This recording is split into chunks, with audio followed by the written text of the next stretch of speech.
Happy WrestleMania week, everybody. WrestleMania 41 is this weekend, WrestleMania Saturday and Sunday, and I can confirm I will be at both WrestleMania 41 shows.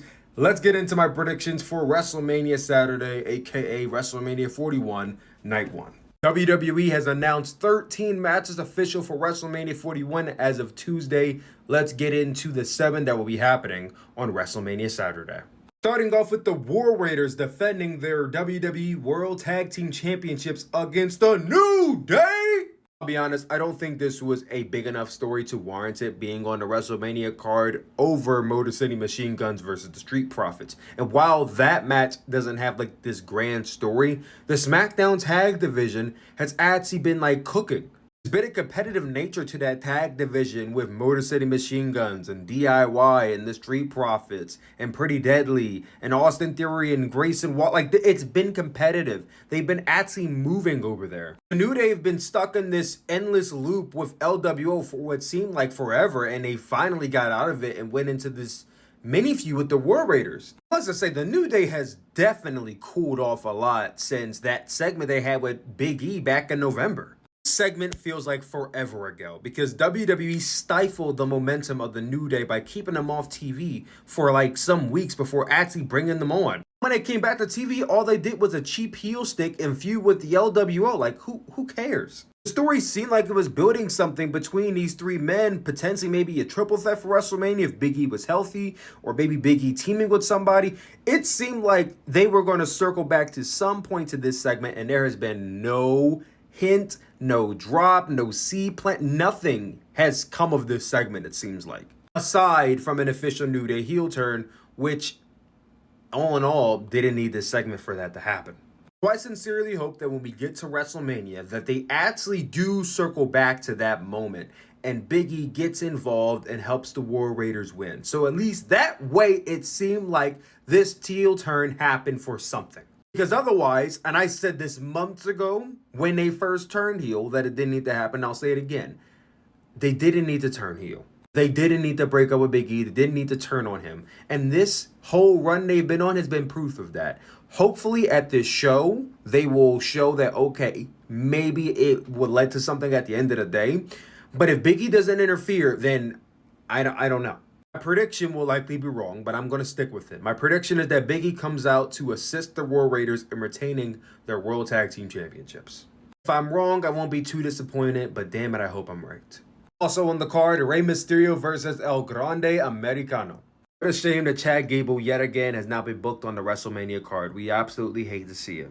But fear not, because who better to go up against one of the greatest luchadors in wrestling history than the Big America?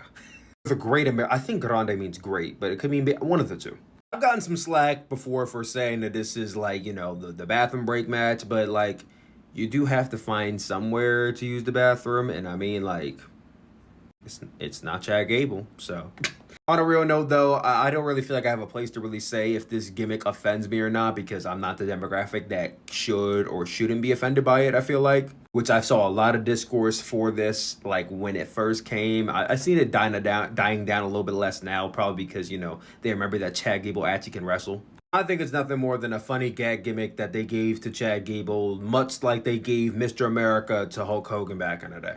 I didn't think it would result in a WrestleMania match for him, but, you know, good for him. As far as who wins, I think it's El Grande Americano. I mean, like, you made it this far. You might as well have him win, right? Rey Mysterio's at that stage in his career where he doesn't need to win anything, right? Like, he's not owed anything. He doesn't have to, like, live up to any, like, he's done it all. He's just there because, you know, that's his job and he loves doing it. You love your job so much? Well, time to do another job at WrestleMania, brother. My prediction is El Grande Americano. Let's go.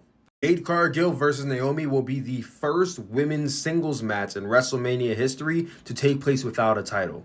Or at least the first in a decade plus. Anyway, it's a history-making match, and it's two black women. We haven't seen two black women face each other since Sasha Banks and Bianca Belair, so I'm hype. I'm excited for that. Our feud has been cooking. I've been loving the heel promos from Naomi. I did not expect, like, Jade to be the babyface going into this match when I first mapped it on my head. I always thought Jade was more fit to be a heel. You already know my thoughts on Bianca. I thought she should have been a part of this match to make it a triple threat. I really still am not gang-ho about the triple threat with the women on Sunday, but we'll talk about that in tomorrow's video.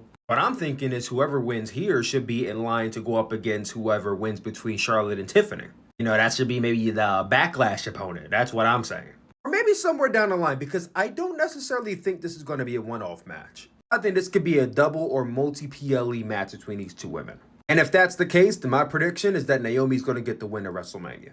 Whether it be nefarious means, cheating, whatever the case may be, I think Naomi, given her new heel turn, given her new gimmick, you know, I think she should be set up for possibly a women's title match in the future. Best way to do it, have her win here. Jade has been in WWE for more than a year. She's been undefeated the whole time. She can afford to take a loss. Like, she's not going, her stock won't plummet because she took a loss at WrestleMania.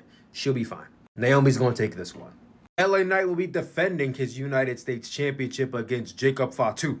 This is one of those matches that personally I don't really care much about. I do care about the men in the match, but like the match itself, them facing each other, I'd rather Jacob Fatu face a Randy Orton or a Solo Sikoa or someone else. But you know what? Him winning his first title WrestleMania, I'm not going to be mad at that. My prediction, Jacob Fatu wins. It should be an easy victory. I don't know about a squash match, but he should not be struggling against LA Knight. Jacob Fatu gets a little run with that title, all leading to a future world title run probably either later in the year or next year. But Jacob Fatu takes it. He becomes your new United States champion. Tiffany Stratton defends her WWE Women's Championship against Charlotte Flair. This has been a pretty rocky feud, to say the least. Their chemistry on that microphone is whether it's Tiffany being shown up or stumbling over her words, or Charlotte going into business for herself, or letting the fans get to her to the point where she shuts down mid-promo, their feud has not been captivating much at all. It is a feud that is predicated on the match being great, and that's really most I can say about it.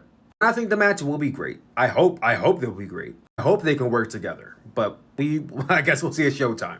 As far as my prediction, I said as far back as December that Charlotte Flair was going to win the Royal Rumble, challenge Tiffany Stratton, and win the Women's Championship at WrestleMania, and I'm sticking to that. Charlotte Flair is going to win the Women's title, have her moment, and be number 15. The next WrestleMania will have the same song and dance, and she'll win number 16. And before you know it, I'm almost certain she will retire number 17. I'm calling it right now. She will. Maybe she'll break her dad's record before John Cena does. Who knows? They're in a one-legged race right now, guys. Gunther defends his World Heavyweight Championship against main event Jey Uso. Or like show opener Jey Uso, because we already know he's not going to be the main event. I think we can all agree that this feud started off not really feeling like a main event feud either. The story between these two men was that Jey Uso is not yet ready to face Gunther. He has yet to beat him. Maybe he doesn't think he is capable of doing it. But it was the redundancy of their segments every single Raw that I feel like fans are starting to get tired of. Because yeah, they were having very formulaic segments on Monday Night Raw every single week.